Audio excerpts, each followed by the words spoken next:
గ్రామ దేవత ప్రతి గ్రామానికి ఉండే ఒక ఆది పరాశక్తి. కానీ ఒక్కో ఊర్లో ఒక్కో పేరుతో పిలుస్తారు. ఎందుకు తెలుసుకుందామా?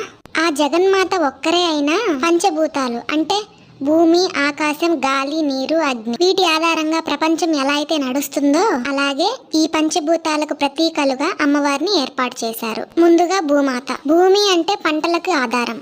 ఆ రోజుల్లో వ్యవసాయమే జీవనాధారంగా ఉండేది. పంట పండించి ముందుగా చేతికి వచ్చిన పంటని అమ్మవారి దగ్గర పెట్టి తరువాత అమ్మ దగ్గర అర్చకుడిగా ఉంటారు కదా, వారికి సమర్పించేవారు. అదే వారి జీవనాధారంగా గడిచేది. అలా గోగులు అంటే గోగునార, గోంగూర ఎక్కువగా పండించే చోట గోగులమ్మ అని, జొన్నలు ఎక్కువగా పండించే చోట జొన్నాలమ్మ, నూకలు అంటే వరి ఎక్కువగా పండించే చోట నూకాలమ్మ. అన్నం పెట్టిన తల్లి కాబట్టి కొన్ని ప్రాంతాల్లో అన్నమ్మ అని కూడా పిలుచుకునేవారు. పంచభూతాల్లో జలానికి సంబంధించిన అమ్మ గంగమ్మ. ఈ తల్లి భూమి మీద కాకుండా భూమికి ఎంతో లోతుగా ఉంటుంది. గుడి ఎత్తుగా కట్టినా సరే ఆ తల్లిని